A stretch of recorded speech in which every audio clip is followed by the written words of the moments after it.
You know, we should do an outtake reel on this sometimes because the beginning of this is much funnier than anything we say in the talk. Oh, we started. Good morning, everybody. From the worldwide headquarters of the CC at JT Amateur Hour, where production values coach die. Yo. Hola. Oh, man. What is today? Is it the 12th?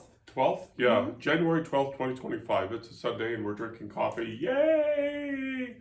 And this is episode 206 of our wonderful journey together in the intertubes. We apologize for last week. We tried to do something different, our last podcast. We tried to do something different on Wednesday. We were in Virginia City, as you probably know, Silver Queen Hotel, mm-hmm. and we tried to do our usual podcast and YouTube, and the podcast part just farted out. It just, we couldn't get it going again. So we're trying this again, and we're hoping this works again. Maybe it was the ghost. Maybe it was the ghosts. So, to bring you up to speed very quickly, we're going to circle back to the Silver Queen thing. Is that we start the podcast by talking about writing stuff, you know, what we call current events. And for myself, I'm working on the, pre-sale. There is a pre-sale for Finding Salvation, and it's Finding Salvation Part 1. So it's the first part of the prequel to Serving Salvation. And several people have, pre-ordered it. Yep. Thank you very much. It's awesome. And because I believe in this book so strongly, that it's available for 99 cents. It's available for the prequel. Yeah, for the prequel. So get the prequel. In ebook, right. Yeah, it's probably not going to be paperback until all three prequels are done and printed and so forth. And then the second book of Finding Salvation is currently in editing mode. I'm trying to edit it, but boy, things just keep getting in the way. And today's going to be another one of those too, just things getting in the way. But I've made progress. Thank you to Terry Case for her wonderful, wonderful remarks. I made a joke on the intertubes the other day about I break open her changes or her edits, mm-hmm. and then 45 minutes later I'm done with page 1. Yes. Are you sure it was 45 minutes? It wasn't a full day? Oh, it seems like it. But no, it's she's always very insightful, thoughtful, employs critical thinking, which is absolutely awesome. So thank you for that. Let's see here. So I think that's it. Zoe. And Zoe, well, what? The other thing I was going to say is that we got your second book of the Sheriff series into the Depot Gallery bookstore. Right. So that one is also now out into the world. It's available at the Nevada State Library, the Churchill County Library. It will be eventually recorded for Nevada Talking Books program, right. And it is available in paperback, signed with a nice little autographed copy sticker on it at the Depot Gallery bookstore in Sparks, Nevada. So, and we're looking at potentially other bookstores in the future. Yep, we're working on two other bookstores, and related to that, we haven't been able to get it into other two bookstores. May be oversimplification, but still that counts. It's shelves. Gift shops. Yep. Related to that is we did finally have our LLC. Our LLC is live. Yep. And so we are 2 more books. LLC. To LLC. Yep. Comma LLC. So Congratulations on that. Congratulations. Actually, toast. Yes. So that's pretty awesome. CEO, CFO. That's actually formal. We're actually CEO, CFO. Yep. We are co-managing partners. Yes. And you're the CEO, and I'm really everybody else. That's actually not true. You're public relations. You're dealing with public relations and doing a fine job of it. All the time. Well, we've gotten all the stuffs on the shelves. Yes, that's true. And related to that, 2 more books. This is a very minor thing. Is working on becoming a vendor for the state of Nevada. Yeah. So it's we're growing local to go global. Yes. And this will be especially important because in the next week or so, the social media landscape may be shifting again. And a lot of people are very upset about it. We won't go too much into the detail about that. But social media overall has been problematic for us because we may have come into it too late. Yeah, they've kind of, there are so many different platforms now that it's hard to find one target audience. So that's why we are doing the local to go global type of thing. And hopefully, if you're in the same boat, we really feel for you, especially if you've already had a following on any specific platform that's fading away. So we'll hang in there and we'll do this together, because we need to talk to each other to actually promote each other. CC has individual followers, an individual follower on TikTok. But we have not been able to, as you know, we post this on TikTok also. We post this on TikTok, and it hasn't really gotten any real following. So CC will feel a loss, but generally we really don't have a choice. We're going to just move on, and you know. And it's really not just the one platform. We have kind of followers, and really the ones that we interact with most are ones that we interact with in real life. Because they're always supporting our posts and promoting our posts. So we're finding that face-to-face interaction has become much more important for us, and that may be something to consider if you have been relying on social media to take care of your sales, because you might need to actually start looking in your own community. And you know, we'll get through this, because the platforms just shift too often these days for us to really find a good place to do it. So I feel you if you're going through this right now, and you know, if you take away anything from us, I hope that you will see that going out into your community, talking to your local bookstores, talking to fellow authors in your area will be really helpful moving forward. Yeah, and we're going to expand on that in future podcasts too. We have plans. We have plans. And if you're a local bookstore, I'm so sorry, but we are thinking about how we're going to expand, because part of becoming an LLC is we have a Nevada business license now. So we are small business owners, which every writer is. Every writer is a small business owner to some degree. It's to the degree, of course, is your choice. We took it to the nth degree because first of all, that's our nature. We take things to the nth degree, and we're going to talk a little bit about that in this podcast too. We take things to the nth degree, but we found that if we have a business license, if we have an LLC, then it allows us to better interact with the Nevada bookstores, because we can say, hey, you're a business owner, we're a business owner, we get it, we understand. Now we're going to actually see if that strategy works. We'll see about that, but I'm enthusiastic. I'm feeling positive. Last year we were busy laying the groundwork, kind of setting up the foundation, and now that the foundation has solidified a little bit by becoming an LLC, we're going to start going vertical. And more reminders, of course, as part of the LLC is that we have a side gig called Two More Designs, which is out on our website at www.twomorebooks.com.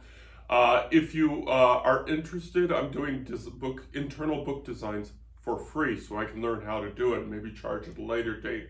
So if you are a writer and you have your manuscript and you want to get it formatted in a PDF or EPUB format, I've done this many times with our current inventory, including this guy over here. So if that's something that's interesting to you, please reach out to me through the website. We've got an email link right there. So click away and let's get rocking on that.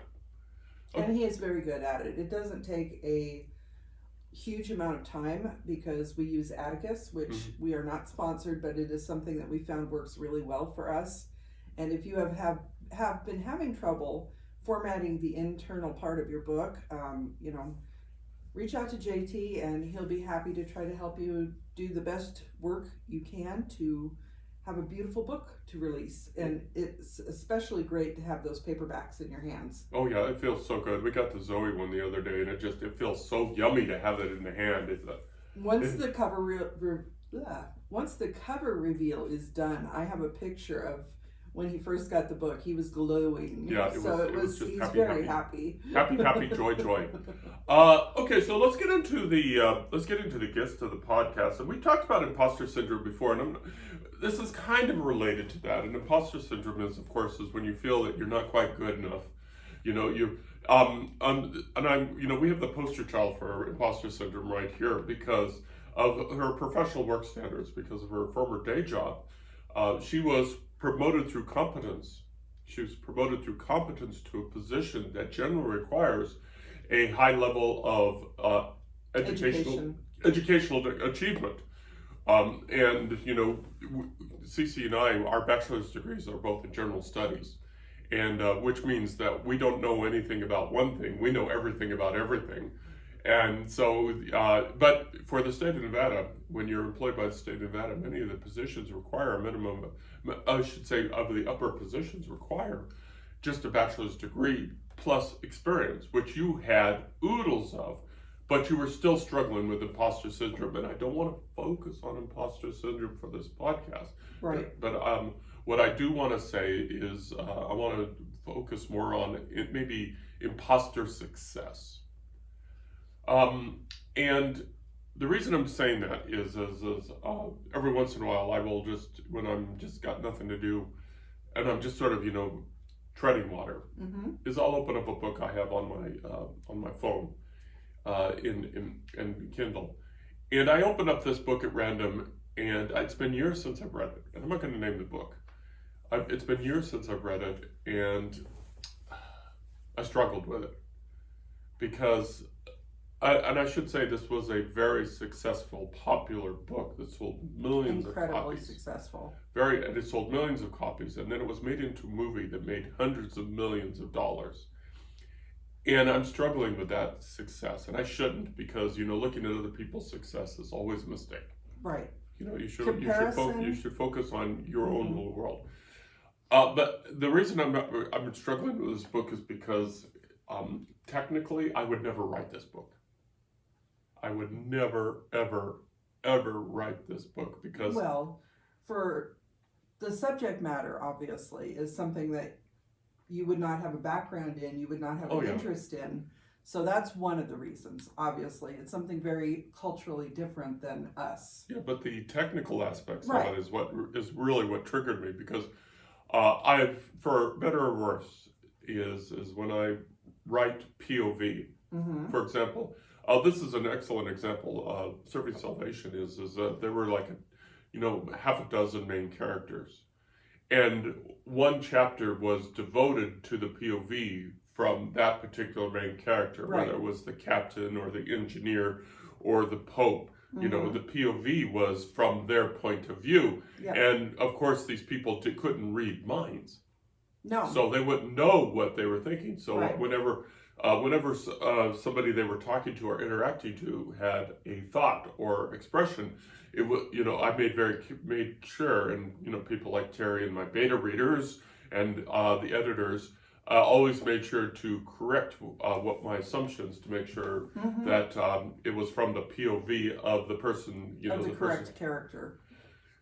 But the book I was reading, they were doing POV shifts from sentence to sentence, and that's just one example, and it was just very simplistically written. It was just a lot of, I want to be careful here because I don't want to insult this person's success, because man, they were incredibly successful. Because obviously people enjoyed it. The book was a bestseller, and it was made into a movie. Yeah, and it was just and it's like I saw the movie, and the movie was as simplistic as the book. Well, the other thing is, though, that when we're talking about POV, you've been using kind of a first-person limited, but it's for multiple characters at a time. Right. And it shifts, like you said, from chapter to chapter. So was this book more of an omniscient, everybody knows everything about everybody else, the narrator type of character? Well, right. Knows everything? Everybody was intimately familiar with the person in the room, because it was that kind of book. It was just that kind of. It was gossip was the theme of the book, basically. Right. And I read this book and I see,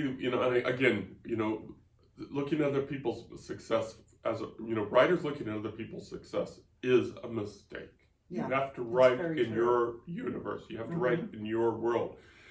And it's like I saw this, it's like, man, what am I doing wrong? Because I could write like this. I could write like this. But you could write like that, but that's not who you are. Yeah. And we have to be true to ourselves as writers, I think, first and foremost. And your preferred POV is I'm guessing first person limited. Yeah. Because the person they're using I statements and things like that. So it would be a first person limited. Yeah.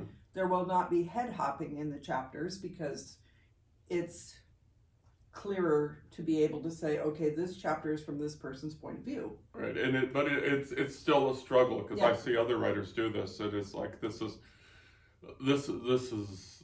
I could do this. So you but don't like the omniscient point of view, is what you're saying. and I don't like the godlike point of Yes. view. I Yeah. like to write from a character and have them discover what's going on Right. with other folks, because I think that's value, that has more value to the reader. But on the other hand, my books don't sell a lot, so Well, you know. It's funny you should say that, but I just realized that's the same thing I'm working on with my current book. Mhm. Is that each chapter it's a romance. So basically, it deals with two main characters, and the book will be seen from those two characters' personal points of view. So I'm struggling with the same thing that you do.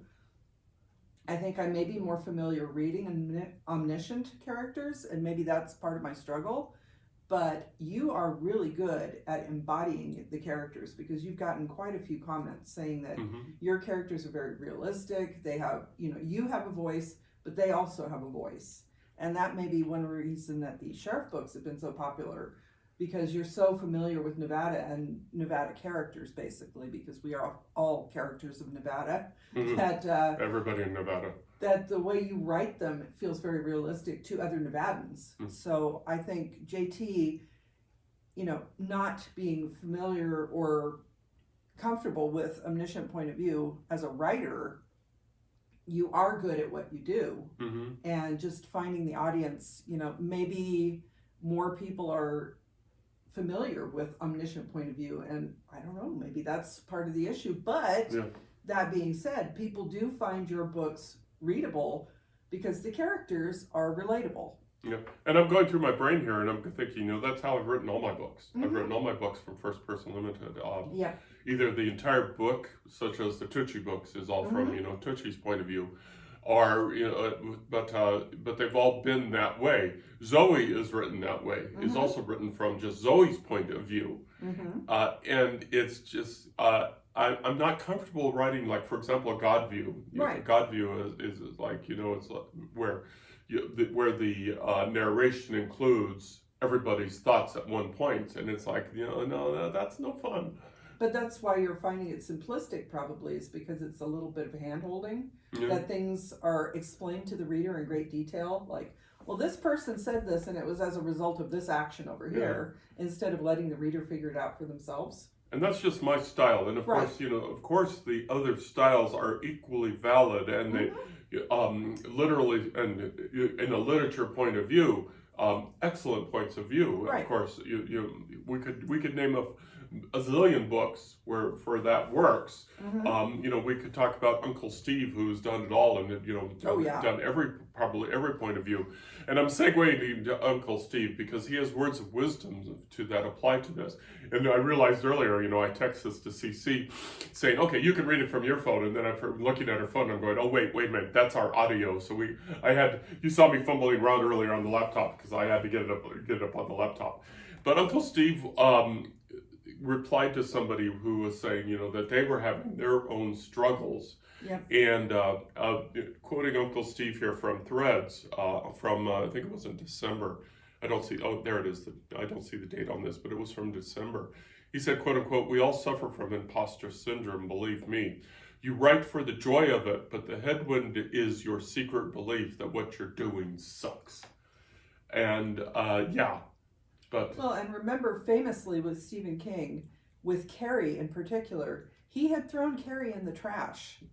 His wife fished it out, Tabitha fished it out, and said, hey, you need to do something with this, because this is a good story. Right. So he obviously was suffering from imposter syndrome. He was an English instructor, I think, at one point. So he had the background.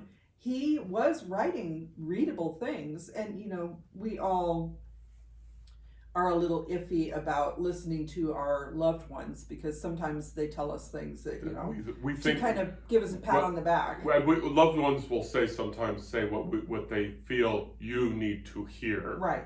But in this case, she was right, because Carrie took off, and that was basically the foundation of his later career, was the fact that Carrie became so popular so quickly, even though he had trashed the book, because he had obviously been feeling like an imposter, like, oh, nothing I write's good enough. This is a piece of garbage. The public disagreed. Yes. So if you're having that moment of self-doubt, think about Stephen King, or think about any author, any well-known author that went through so many rejections, but they had enough belief in themselves. You know, they probably also struggled from imposter syndrome, but maintaining some belief in yourself, or having someone believe in you, is what gets you out there and gets you the success that you deserve. Yeah. Baseball is often called the sport of failure, and it is a sport of failure, because when you're in the hitter's box, the chances are, 7 out of 10 times, more than 7 out of 10 times, you're going to fail. Right. And as a professional Major League Baseball player, you're going to hit, when you stand in that hitter's box, you're not going to go anywhere more than 7 out of 10 times. And writing is probably the same thing. And I hate to say this, but I think the failure rate is even higher than that. Oh, probably. And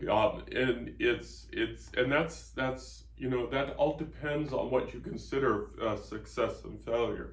Now, what I consider, I would of course consider, that multi-million-dollar contract a success. But on the other side, if you look at my writer's page on Amazon and the other platforms, it's starting, the number of publications is starting to climb up there. And I have lived and died by these things, and they have gone through so many eyes, people looking at them and tearing them apart. Years and years and years. Oh my gosh! Of work. And to publish a book to begin with is, probably 0.0000001 of the overall publication, compared to the number of people says, someday I should sit down and write a book. Hey, do it. Sit down and write a book and give it a shot. How many books total do you have on Amazon right now? 12, 13. I should say on our website, basically, because they're all shown on our website. So you probably more than a dozen at this point? Yeah, easily more than a dozen that are published, and that doesn't count the 50, 60, 70, 80,000 word books that may never see the light of day. Now, in this situation, I'm feeling at a loss, because obviously I am also struggling with imposter syndrome, and I have been, I guess you would say, officially writing longer than JT, because in the 80s I was trying to publish traditionally. I was doing anything possible to get a book out there, or a screenplay, or a teleplay, or something. And I spent the amount of time that our kids, before they started school and before I started a day job to help make ends meet, I spent a lot of that time, and I have things in my drawer from that time period. So the fact that I have almost nothing out there right now makes me feel like a newbie all over again, even though I have all this experience in a different time frame. So we have different levels of imposter syndrome too, because you are feeling imposter syndrome. I don't know if imposter syndrome is the right phrase, because imposter syndrome has, you've achieved this level, right, while you feel like you've been faking it all along. So I don't know. But that's what I'm saying, is that I have done the work. I spent a lot of time doing the work. I don't have a lot of product out there right now, which is why I feel like an imposter saying that I am a writer when, you, and again, no comparison here, because that's always a problem, but you have all these books out there, and I'm out promoting your books, and I feel like, well, I mentioned this to you the other day, I feel like JT's either agent or manager at this point, instead of a writing partner. And we have the book that we put out together, and I have a couple that I don't talk about much. So there are different levels of imposter syndrome, and you kind of have to work through each level. Like you said, when you get to the point where you're very successful, and then you feel like, well, why am I a success? Because my stuff sucks. Yeah, and it's that headwind. Levels. It's that headwind that Uncle Steve talks about. But my point is that if you are in a place where I am, where you've been writing for years and years, and you don't have a lot of product out there yet, this is the perfect time to get to a point where JT is. Keep writing, keep putting things out. You may not be an overnight success, but that doesn't mean you're not good. Yeah. And if you have the experience writing, if you've spent years most of us have played around with writing for most of our lives if we are at a point where we're trying to publish books because we enjoy reading and writing so much. So hang in there. You will get the product out there, and then you'll have another level to deal with. Yeah. So basically what you got here is just two examples of, a writer's career. Mm-hmm. You have somebody that's been writing a lot but doesn't have a lot of product, using Right. your word, and then you have somebody that has more product but hasn't had a lot of visible success. Right. And why do we do it? Again, why do we do it? And it's basically because, well, if we don't do it, we've said this before, the cat that's in the cardboard box that's taped closed, that's clawing to get out, that's our brain. It's clawing to get out. If we don't do that, that cat is going to keep clawing and clawing and clawing. And it's so we're gonna keep doing it. But and as Steve says, we do it for the joy of it. Right. Yeah, joy is a complicated word. But you just reminded me of something else that someone mentioned. You have all the product out there, but I was looking at some marketing videos recently, and somebody said you have to believe in your work in order to market it. So imposter syndrome is also problematic when you're trying to promote yourself as an author, because if you don't fully believe that like you said, you truly believe in this book, Mm-hmm. in this universe, and that will start to pick up momentum, because you can tell somebody, if they ask you, well, is it a good book? You can say yes. Yes. And you believe it. And that you have to actually work through your imposter syndrome to promote your work. And here's an example of that. Zoe. Right. Zoe is a great book. Yeah. JT really believes in Zoe. Yeah. JT put an extra amount of work into it. So look for that, because it will be coming soon to a book platform near you. Oh yeah, Zoe is turning into my favorite book. I think it's going to be something. I Something hope special. it's going to be something, but I think I really liked writing it. And what I really liked, and we're circling back to the editors and the beta readers, I really liked the feedback that I got on it, especially from Terry, especially from Kappa, especially Mm-hmm. from you, and especially from the team at Red Adept. I think that it's going to be something good, and I believe in it. And it is another Nevada book too. It's another Nevada-centric book, so it's going to be out on the bookshelves throughout Nevada too. We're going to talk about that sometime soon. So, I guess what we're trying to say, and this may be completely wrong, is we understand. I guess really we just understand, and we understand the headwind. Yeah. To that is ourselves. The Yep. headwind that is our confidence. The headwind that is the belief in ourselves, that Mm-hmm. we write and we still believe, no matter what effort that we put into it, what effort other people do to help us shape it, we still believe what we're doing is crap, as Uncle Steve said, and we just push through that and keep pushing and pushing and pushing. And honestly, even if we end up having X number of products out there, X number of books out there, X number of novellas, and we never achieve that New York Times bestseller list, we can at least look back and say, hey, this is us. We did our best.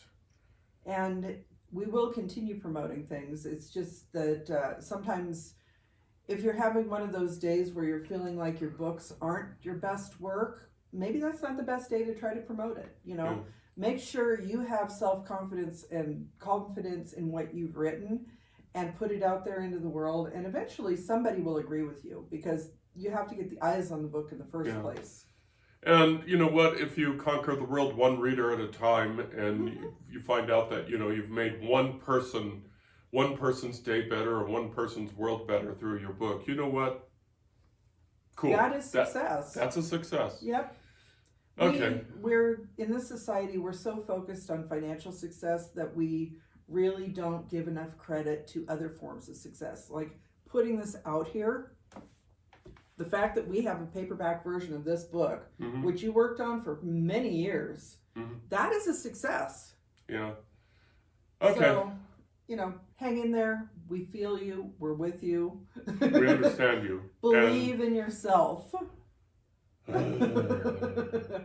Okay. This is what writers do. We have to pump each other up. And Yeah. when we go to, I've been going to the writers group meetings, and that is one of the things we do at the meetings is we do talk about each other's work. We do try to pump each other up. And it's very important to have that. And that's one of the other reasons that we are building a local community. Yeah. Because some people have found it online, but online isn't reliable. Get together with other writers or other readers in your community and, you know, have a support system because it's really helpful. Yeah. Okay. Anyway, how's your day going? We hope that if you are in the middle or the messy middle of a project like I am, the never-ending project, we hope that it's going well for you. And remember to believe in yourself because we believe in you. We believe in you. So anyway, so we are here.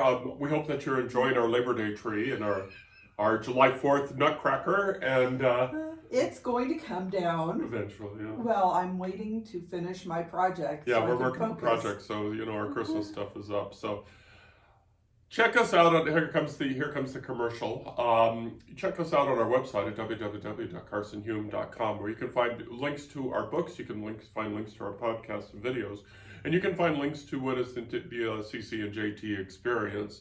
And over on our business website of twomoorebooks.com, you can find information about our LLC and our design company. And you can find out all sorts of things about us. I really need to work on our social media page. I keep forgetting to do that, but our social media page over on our website needs a little love. But you can find us out on the major platforms, that being Blue Sky and YouTube and other Threads and those there. So we are out there. And, Finding Salvation, again, pre-sale, 99 cents. It's 99 cents, people. And it's out on the 5 platforms being Amazon, Google, Barnes & Noble, Kobo, and Apple. I always forget Apple. And another thing to mention is, I believe we probably mentioned this previously, but a couple of the books, both Finding Salvation and Zoe, are available on Book Siren. So if you would like to get a copy, an advance copy, right, and provide an honest review, that would be much appreciated too. So if you want to read them right now and not wait for them to be released, go over to Book Siren and check them out. Yeah, they are there for your reading pleasure. Okay, we've held these people to, we chained them to their screen for long enough, or their ears long enough. Have we? If they've hung out this long. If you have, thank you. Yeah, if you have, thank you. We will continue to post videos on YouTube. Okay. We're just talking to be talking. No, I'm just saying we will continue to post these videos on YouTube because we've been posting them other places. And what? What? Yeah. Okay, here's another outtake. CC. JT. We hope that you have a wonderful day and a wonderful week, and y'all take care of yourselves. Okay, love you lots. Bye.